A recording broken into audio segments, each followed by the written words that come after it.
because of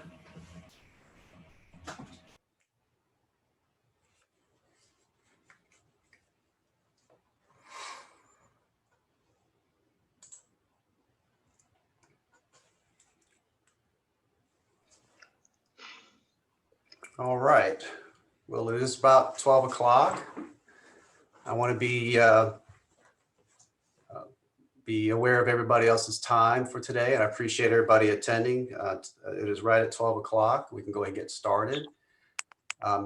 Good afternoon. My name is John Quiocho. I'm with Engineer Designs, and thank you for attending today's webinar. Really appreciate AIA Triangle's assistance with this whole process. It was a long process, but it was well worth the trip with AIA, so I appreciate their help. I am, like I said earlier, I'm John Quiocho. I'm a mechanical engineer by trade, and I'm a senior associate and team leader with Engineer Designs. With me today is for support is Graylin Glover. She is our marketing coordinator, as well as helping with administration in our office.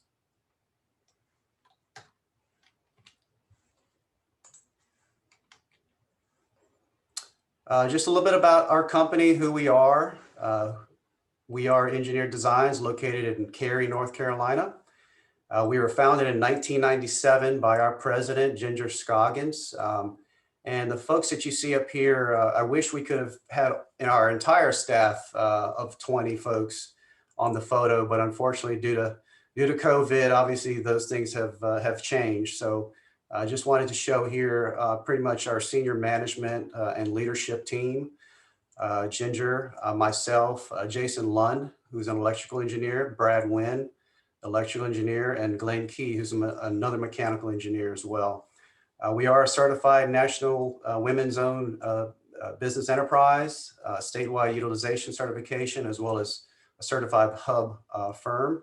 Like I said earlier, we have 20 folks in our office with 4 multiple discipline teams, 7 professional engineers, and here's a list of our staff breakdown. And our market sectors, these are kind of the projects that we've worked with some of you folks in the past, but certainly some of our more expert projects that we're experts in. The motto for our company down at the bottom left is engineering life into buildings. And we came up with that just simply because we kind of think of buildings as a human body, right? You've got architects who develop, let's say, the skin of the building and make it look good. And we have structural engineers that design the bones. And we feel like we bring the building to life. We let it breathe. We give it a brain. We allow it to think and function. So that's kind of where we came up with that idea. Moving on to the topics of discussion. What I really want to focus on today is the recommendations from 3 major organizations that you have probably read up on and seen through this whole pandemic. OSHA being one, then CDC and ASHRAE, which is kind of more focused on the engineering side, and we'll kind of get to that, but just kind of go over like again what their recommendations are and kind of the breakdown for each specific organization. So starting with OSHA, COVID-19 effect on workplace, and we've all seen this, right? How it affects workplace, absenteeism. If folks are unfortunately get ill or are infected with the virus, obviously we're gonna have some time off of work to address that. Changes in patterns of commerce. We've all seen this picture before where we go to the supermarkets and the stores and everything that we need is missing, from hand sanitizers to disinfecting wipes. And the craziest thing of all, toilet paper, right? We saw that in early March where for some reason, toilet paper just went away. So it definitely interrupted our supply and delivery. So what are things that our OSHA is saying in terms of steps to reduce risk of exposure? One of the things is to develop an infectious disease preparedness and response plan kind of some of the examples here shown on the graphics. One thing that EDI did is we actually engaged a third party to survey and train our employees. So there was a link that was sent out. We actually worked with a company called Piedmont Triad Regional Workforce. And it was just an individual survey that sent out to our employees and kind of asked questions in terms of how we felt about returning to work, and also some steps that we can take as we come back to work. Also looking at implementing prevention measures and developing policies.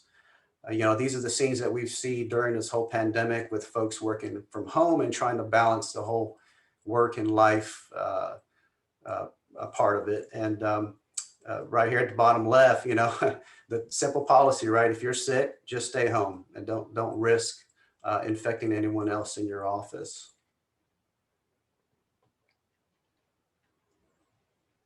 Another big thing that we've learned from OSHA is classifying worker exposure. To the bottom left, they've developed what we call an occupational risk pyramid, and some of you may have seen this, specifically for COVID-19. And it starts from the very top in terms of the amount of risk. So we have the very, very high and the high risk categories, and that would qualify for your frontline medical staff dealing with the pandemic, dealing with patients, as well as those folks working in laboratories and developing any sort of research for therapeutics and for vaccines and that kind of stuff. So those would be considered the very high and high risk, as well as for EMS workers that are dealing with patients that have contracted the COVID virus. When we go down to the medium and lower risk, these are going to be for kind of more in our categories where we're dealing with folks in general office space, as well as teachers that are dealing with groups of folks in schools and universities and higher education.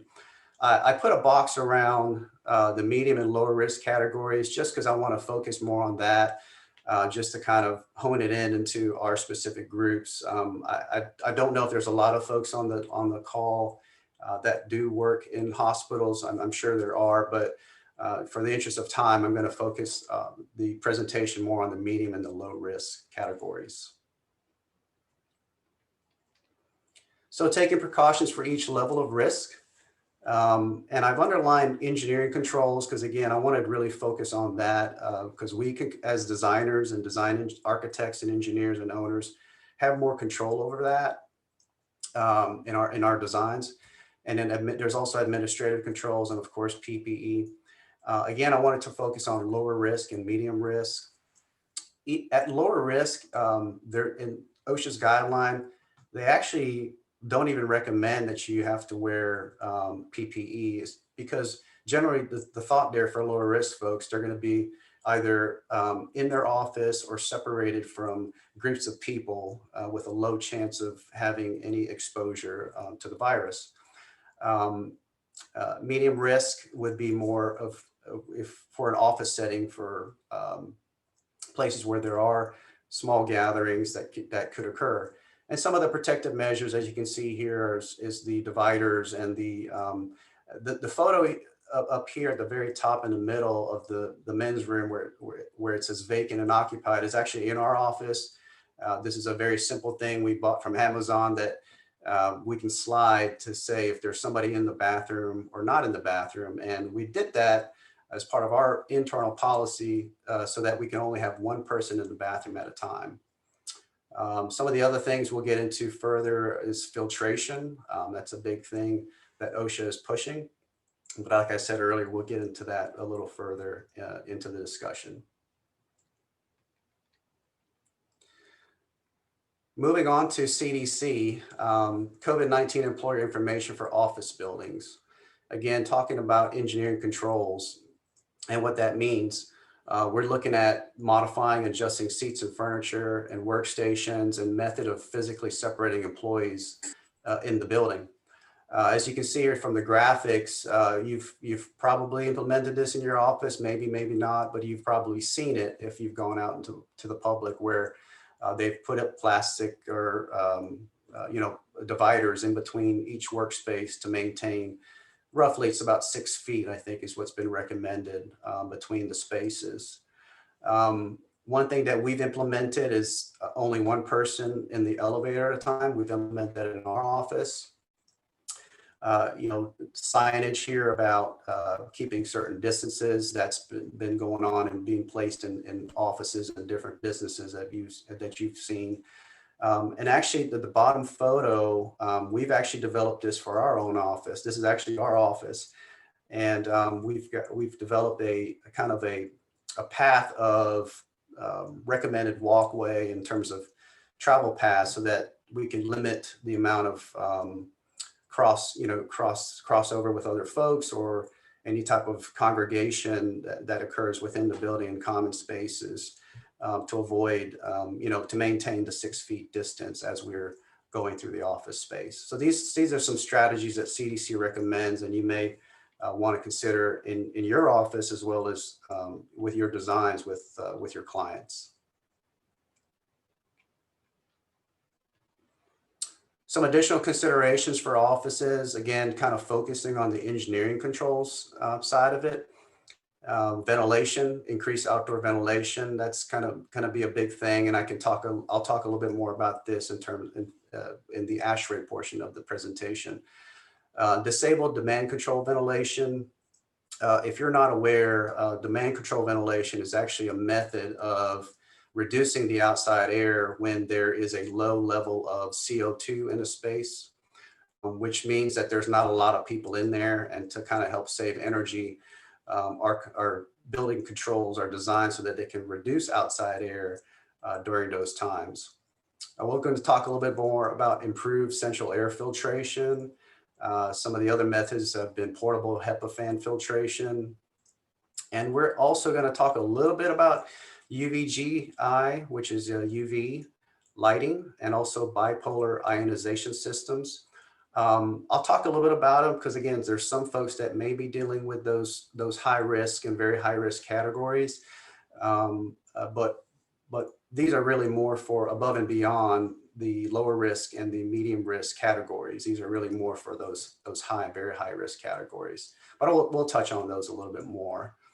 And then going on to water systems, if buildings have been unoccupied for several months, you're going to have stagnant water, and obviously that can cause some issues with different bacteria, Legionnaire's disease, and so on and so forth. So we got to make sure that we implement, these flushings of water systems before we have occupants reoccupy these buildings.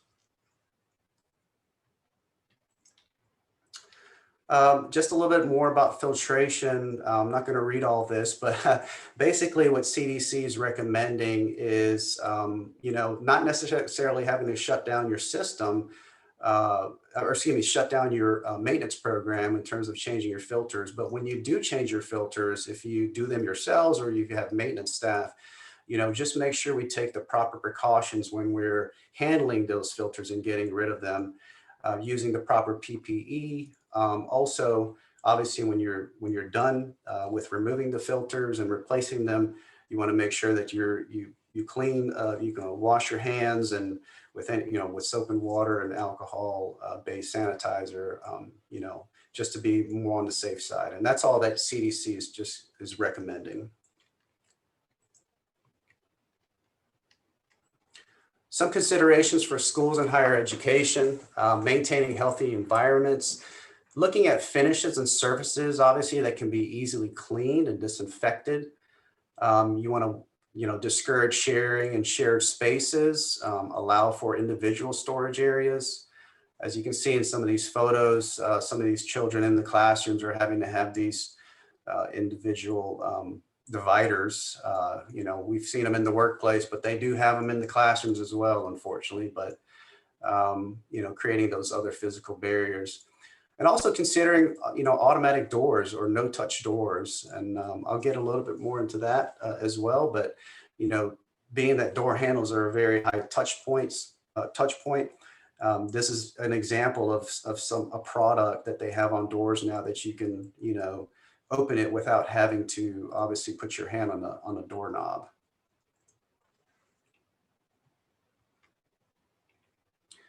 Some considerations for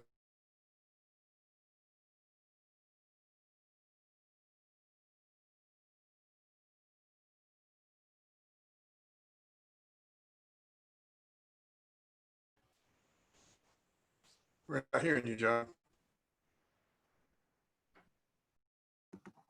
Hey, John, I think your audio just stopped.